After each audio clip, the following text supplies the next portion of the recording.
starts now. Now on 18 News. First at 10, there is more bad news for the Woodstock 50 Festival already getting hit hard this week. What we are not learning about some of the headliners.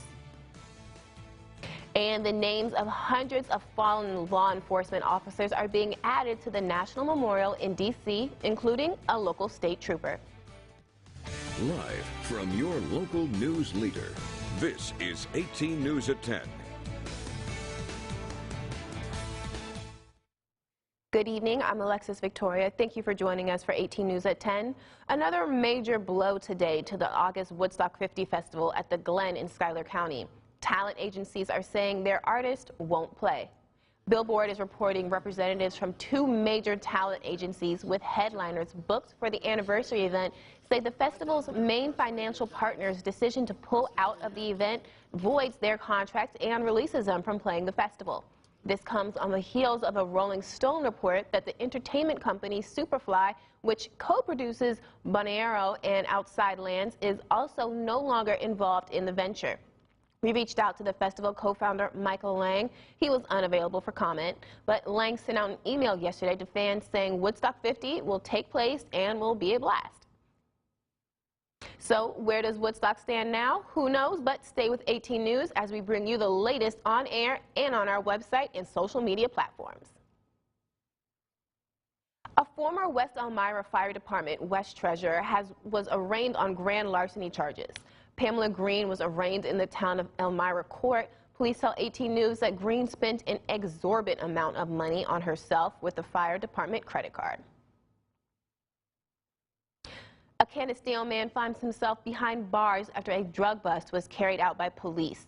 Michael Dubois is under arrest for having and selling drugs. Police conducted a search warrant on Tuesday on North Street in Canisteo after receiving multiple complaints of drug activity taking place at the residence over the past few weeks.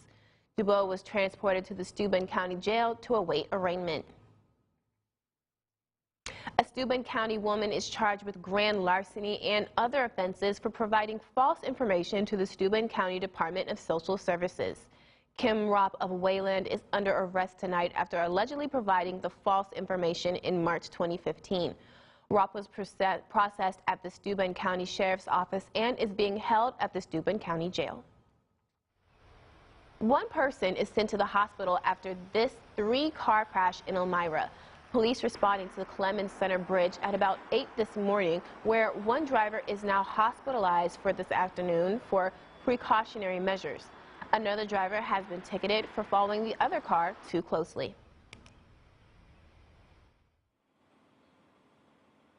Extensive water damage lies in the area of Elmira stamping and manufacturing after a fire and heavy smoke broke out early this morning.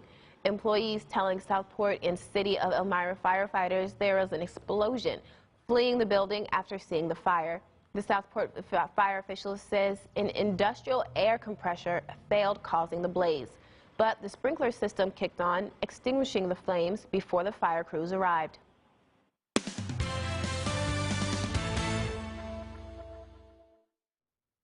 President Trump's approval rating stands at its highest level since April 2017. That's according to a new poll conducted by SSRS. The poll found 43% of those surveyed approve the job President Trump is doing. 52% disapprove. This poll wasn't taken after Special Counsel Robert Mueller's report was released. Those surveyed about the report were split on its results. 48% believe Trump obstructed justice during the course of Mueller's investigation. 45% said he did not. Former First Lady Laura Bush making appearances in Central New York today. The 43rd First Lady speaking at the Whitman School of Business at Syracuse University. The former First Lady talked about her experience working on issues in education, healthcare, and her trips to Afghanistan. She also touched upon her work with national parks and encouraging people in Texas to preserve the environment by using native plants. The former First Lady also made reference to the Bush family and the great loss of both George H.W. and Barbara Bush. We're so thrilled that we had them as parents. It was a great advantage, of course, for me to have a mother-in-law who'd been First Lady, but also just they were such great examples for us. And Bush was how to also live the your life. keynote speaker at the Boy Scouts of America Boy Power Dinner at the Onondaga County War Memorial.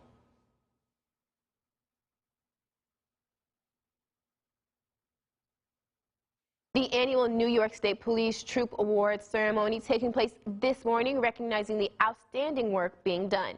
These troopers honored in this picture is Zone 3 Commander Captain George Donogaro. He was recognized for his tireless work and dedication running Zone 3 in the weeks and months following the line of duty death of Nicholas Clark. The captain, along with members from Zone 3, ran a criminal investigation, planned the funeral of Trooper Clark, and still ran the day-to-day operations of Zone 3. They've all kept in contact with the Clark family.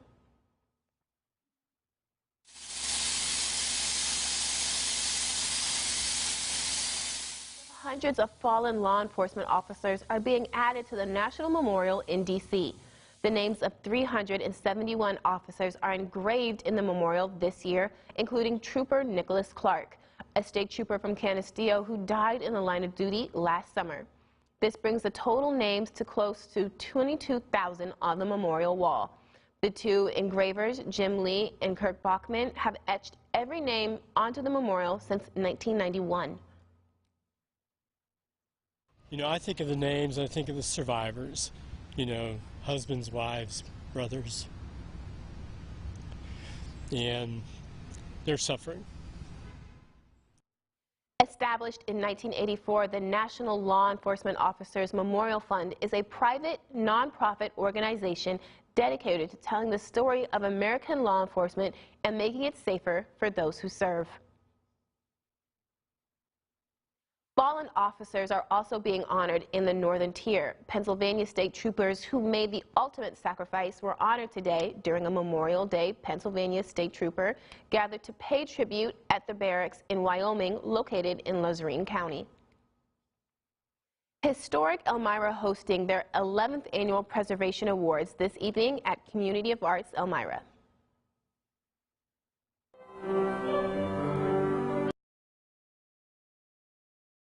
Honor individuals and organizations for restoration and historic preservation within the Elmira area.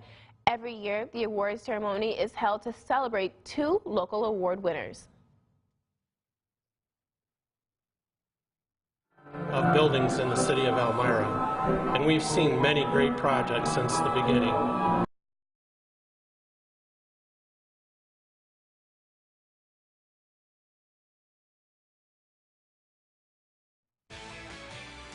This year, the project award was presented to Warner's Way Real Property LLC for the restoration of the former Wurtenberg building at 200 West Water Street. And the George L. Howell Advocate Award was presented to Johnson Schmidt and Associates for their historic preservation of many buildings and neighborhoods in the area. Still ahead at 10, every year Pennsylvania leaders take time to remember the Holocaust. We have that story tonight.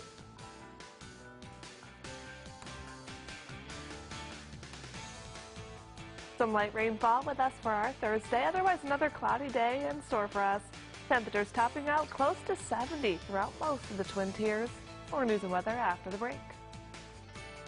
You're watching 18 News at 10.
You're watching 18 News at 10. Every year, Pennsylvania leaders take time to remember the atrocities of the Holocaust and honor the victims and survivors. But this year, the ceremony meant even more. Matt Heckel reports. Yeah, well, the 35th annual commemoration of the Holocaust took place here at the Capitol this year, just 6 months removed from that tragic shooting at a Pittsburgh synagogue. Bigotry advances no one, it advances no place. And yet this bigotry exists here in America right now, as the Tree of Life attack so horribly shows. Governor Tom Wolf on Wednesday taking time to reflect on the horrors of the Holocaust. But in the shadow of this year's commemoration, more recent tragedies, churches, mosques, and synagogues attacked in San Diego, Sri Lanka, and Christchurch, along with the October shooting at the Tree of Life Synagogue in Pittsburgh that killed 11 people. He murdered them because of how they worshiped, what they believed. He murdered them because of a hateful heart. The governor on Wednesday joined by lawmakers on both sides of the aisle in honoring the victims of the Holocaust, family members and survivors lighting candles in honor of those who lost their lives. The events and experiences that the survivors endured are a living testimonial of the strength, goodness, and faith of the human will. Looking to the past in the hopes of using it to prevent another tragedy in the future. I say enough is enough. We need to step up and end this behavior before it becomes normalized. In Harrisburg, Matt Heckel, 18 News.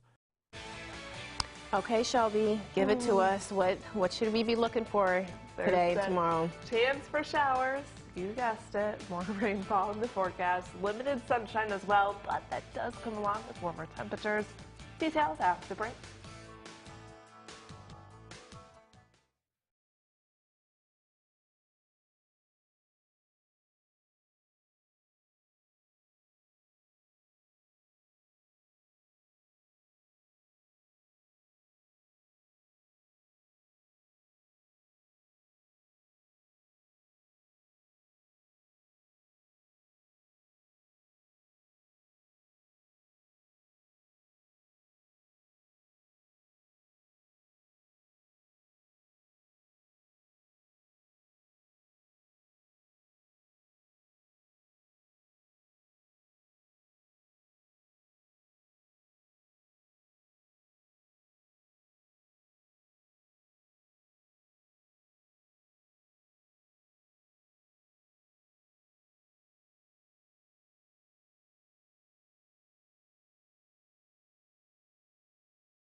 Welcome back. Today, not a bad day. Even getting to see a few peaks of sunshine, but clouds the story for us tonight.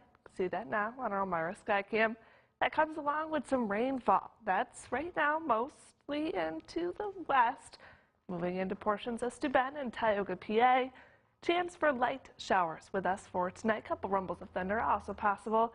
Otherwise, clouds continue into the day tomorrow, and we're waking up with that chance for light showers when heading out the door. Isolated showers possible throughout the afternoon. Can't rule out a stray rumble of thunder as well. And you guessed it, clouds sticking with us throughout the afternoon and into the overnight. Frontal system impacting the region for us on Friday, so more showers in the forecast and thunderstorms as well. Best timing for those thunderstorms, afternoon into the evening. Brief downpours are possible for us. Rainfall totals for your Thursday will be staying light. Most of us pretty much under 1/4 of an inch to 1/10 of an inch.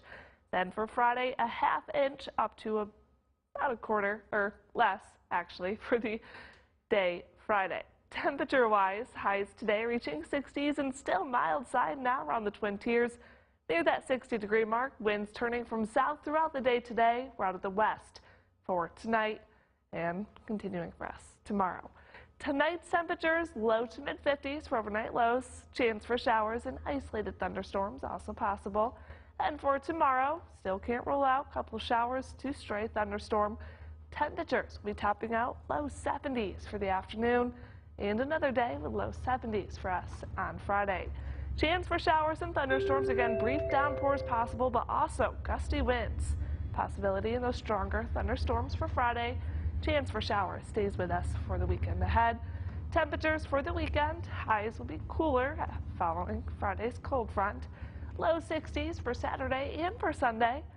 And chance for showers takes us through early next week. Highs again into the 60s. I feel like when it comes to the weather, a lot of it is just us staying hopeful for sunny days. Yes, and more sunny days, we need that. We do, but Mother we're stuck Nature. with, yeah, thank you, Shelby. Finger Lakes Eat Smart New York presented the My Plate for My Family workshop. It was a day for people to learn about eating healthy. Topics included receiving recipes, nutrition tips, and information on successful gardening. Painted Post Food Pantry Operations Manager Ralph Foster stressed the importance of serving the community. We've seen a slight downtick in our clients. I think that that's probably good news for a lot of people, but we're here to serve anybody and everybody without question. Sutter says it's important to learn the nutritional aspects of food and producing your own food. There are 2 remaining days left, May 15th and May 29th, from 9:30 to 10:30 or 11 a.m. to noon, and the event will be held at Painted Post Food Pantry. Still to come, first at 10. Veterans are still committing suicide at an alarming rate. Federal leaders say they are committed to providing more funding and passing legislation to help.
Veterans are committing suicide at an alarming rate.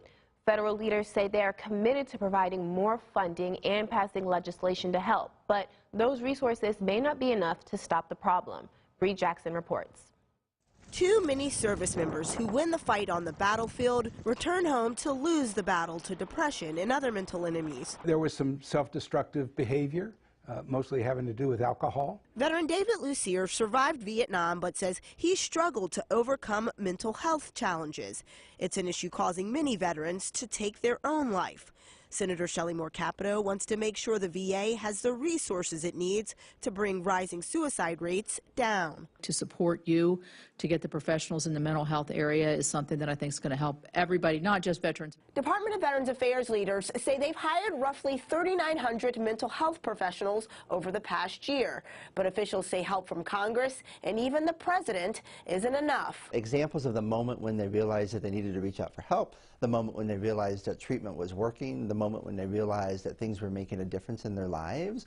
Dr. Christopher Loftus with the Department of Veterans Affairs hopes the Moment When campaign will drive suicide rates down. He says the initiative encourages veterans to not be ashamed or embarrassed to get help and encourages family members to support those efforts.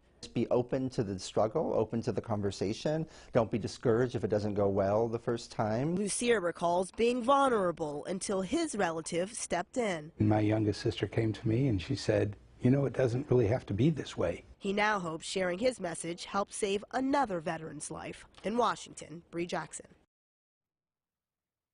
As we just heard, veterans are still committing suicide at an alarming rate. Tomorrow night on 18 News at 11, our own Zach Wheeler takes a closer look at this national public health crisis. Part 1 of his series airing tomorrow night at WTM TV. We'll be right back.